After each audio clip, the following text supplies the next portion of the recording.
Hey guys, it's Lexi and welcome back to my channel. I made an Excel spreadsheet for today's video because I have compiled 15 books that I'm looking forward to being released this year. And I'll say that I'm pretty confident they're a nice mixture of every genre under the sun, like mystery, thriller, fantasy, romance, sci-fi, all that. They're not in any particular order either, they are what they are.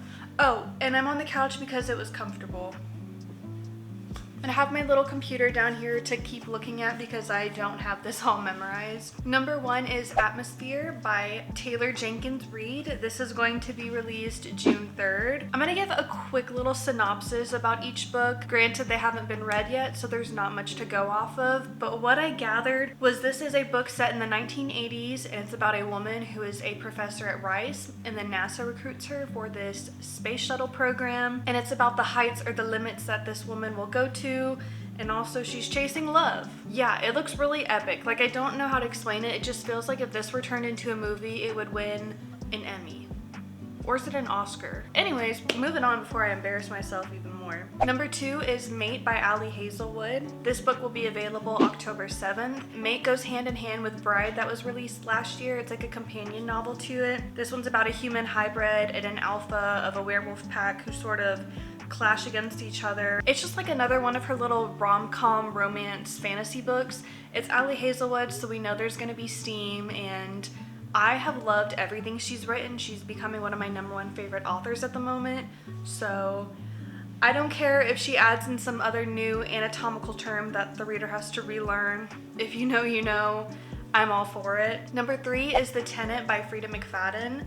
This book will be released May 6th. The general synopsis about this one is it's about a man. He had a great job, everything was going for him. He has a fiance, but then he gets fired and they struggle to make ends meet, so they rent out their room to this woman who's beautiful, but then they start noticing things smell like they're dying and things are just uncanny. The neighbors are noticing something sus going on as well. ... Because the thing with Frida McFadden thriller books is you don't really know how they're going to end. And you think you know, like you're on a general path, but then there's always a twist. So like, whatever I tell you is probably gonna be flip-flopped regardless. Number 4 is Fearless by Lauren Roberts, released April 9th. This is the 3rd book in the Powerless trilogy. This follows Kai and Peyton after they've been reunited, and it just follows their journey to the end and how they solve all the problems of the fighting and the betrothal and the murders and ... This fantasy series trilogy hasn't been my most favorite, so that's why I don't have a whole lot to say on it because I don't remember a lot about it, but I'm still gonna read it regardless. Need a little break.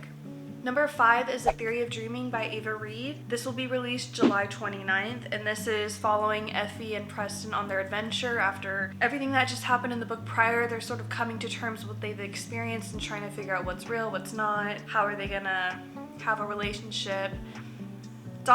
as well. This book, it is sort of fantasy-esque, but it's like hidden. It's like a read between the lines type of fantasy. I don't know how best to explain it other than you're still set in the current world, and is the fantasy like Alice in Wonderland? Is it all just a dream, or is it actually happening? That's what it's kind of giving. Number 6 is Great Big Beautiful Life by Emily Henry. This will be free to read on April 22nd. In this little book, it's about 2 writers who are rivals, and they're competing, well, they're gonna be rivals because they're competing for the chance to tell a story about an heiress who has some little twists up her sleeve. I don't know if she's like, psych, don't write about me, fall in love. I don't know. Regardless, any sort of plot where there's a writer involved, I am automatically attracted to because I feel like that's kind of relatable for readers, and I feel like characters who are writers tend to romanticize things in their life, and I love a girl who romanticizes everything and sometimes thinks the smallest things are some huge gesture when they're really not.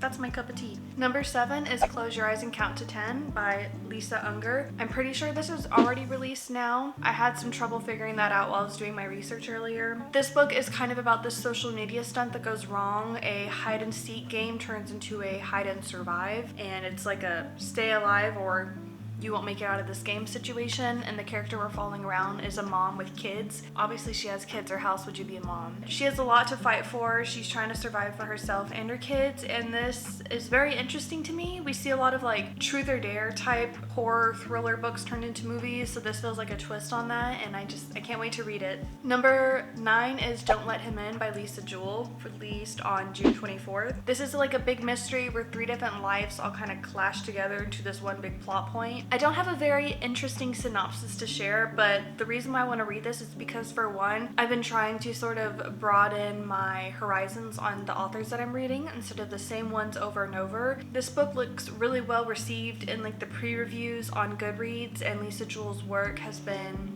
pretty highly rated, so I'm gonna give it a try, because you can never judge a book by its cover or its summary, because sometimes they just don't do justice to what is hiding in the pages. Number 9 is The Primal of Blood and Bone by Jennifer Armentrout. This one will be released June 10th. It is the final book in the Blood and Ash series. And it's funny because like I started this series years ago.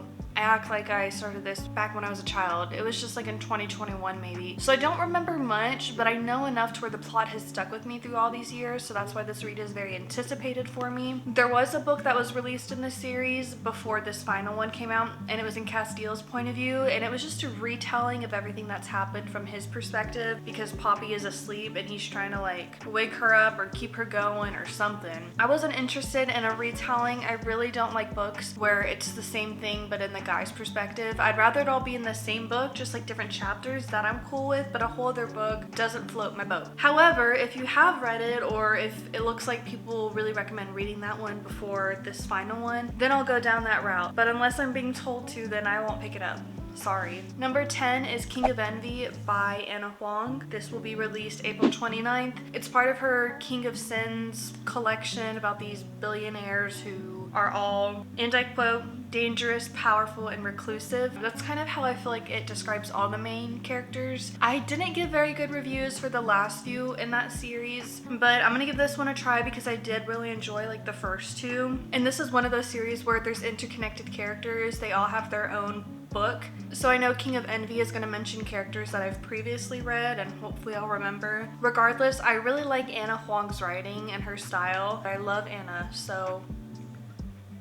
Number 11 is Wild and Wrangled by Lila Sage. This book is going to be released April 15th. It's the next book in her Rebel Blue Ranch series, and this is a small town romance with 2 lovers who have had a past and have a chance to rekindle their flame, a second chance romance, which I love those. And in this one, I know it's about a woman who was married or gonna be married, and then she was stranded at the altar, so she ends up moving next to her ex-boyfriend, and he never really stopped loving her, but she's like, back off. So it's like a vice versa. I feel like typically we see the girl as the bubbly sunshine and the guy as like the brooding shadow, and I feel like this one's gonna be vice versa. Anyways, I'm very excited to read this. Note, I have not read the first one, but it's on my Kindle. I will be reading it probably within a week, but I think this is one of those series like the King of Envy where the characters all have their own stories and you don't need to read the other stories to understand what you're currently reading. Some stuff just might be spoiled. I'll probably still read the first one because I love small town romance books compared to like the billionaire millionaire ones, probably because the small town ones feel more relatable in like the sense that they're not the CEO's son of some conglomerate, whatever, that I feel like I've read a million times. Number 12 is Enigma by Ruinix. This is going to be released April 29th. It's a steamy, dark academia romance with lots of suspense, a rivals to lovers situation, some terrible truths being revealed, and an epic love that changes everything. I mean, she wrote Gothicana and I loved it, and that's what this kind of feels like, so I know I'm going to enjoy it. I love dark academia. I feel like it's a mixture between fantasy, romance, and thriller because you have a little bit of everything. So yeah, I just know because it's going down that route, I'm going to be fully invested in what it has to offer. Number 13 is The Irresistible Urge to Fall for Your Enemy, long title, by Bridget Knightley. This will be released July 8th. And this is a slow burn, which I usually really enjoy if it's written correctly. Enemies to lovers, following an assassin and a healer who are put forth on this journey to find a cure for this fatal disease, and they need to resist the urge to kill each other, or worse, fall in love, which I love that it's worded that way because I'm sold. We know, I mean, it's slow burn. We know they're gonna end up falling in love, but I like the little plot lines where they both say they hate each other, but deep down they're like, why is he kind of hot? That type of situation. Do I sound silly saying that? Probably, but that's what this is, the vibe. That's what it's vibing with. Number 14 is Calabasas by R.F. Kuang. This will be released August 26th. And in this story, it's two graduate students who have a rivalry, need to put that aside because they have to journey to the hells to save their professor's soul. There's a chance they might lose theirs in the process. A little crazy. I heard about it and I don't think I understood what the person was saying about the book. And I was like, that does not sound up my alley. But then I saw another person talk about it, and the way they described it, I was automatically sold, so I went and looked it up, read the review or synopsis on Goodreads or something, and hit want to read. And the last one, number 15, the final one, is The Night and the Moth by Rachel Gillig, released May 20th. She is the author of the Shepherd King duology, which is probably one of my most favorite fantasy duologies I've read ever. And I say that and I'm forgetting the names of the characters, but I just know I love the story so much, so that doesn't even matter. Anything that she puts out, I'm going to read. The general summary is it's about a young prophetess, a girl who can read people's futures. She has to go on this journey with a knight, and she can't read his future, so who knows what will come of that. I don't know, but I'm sure it's gonna be great. So that is my current collection of 15 books that I'm looking forward to reading. I'm trying to broaden my horizons in general by picking up authors that I normally wouldn't. My little book cart's right here, and I just started Rebel Witch by Kristen Cicerelli. So once I finish that, I'm gonna knock out a couple cutesy little romances like Funny Story and then the Rebel Blue Ranch, and so on. For me, I'm finally stepping out of my comfort zone and not just reading the same few authors over and over again. And that's how you discover books that you end up loving for life. Like, that's how I discovered Caleb Mason, whose pen name is Don Trouden, and we conversed a little bit through email about his book Thick of Fog that I really enjoyed, and I never would have had that opportunity if I hadn't explored beyond my horizons and tried a new book from an author that is very up and coming. With that being said, I'm off my tangent. I'm excited for what this year has to come. April's gonna be an amazing month for romance readers, and I'll see you on my next video. Bye guys.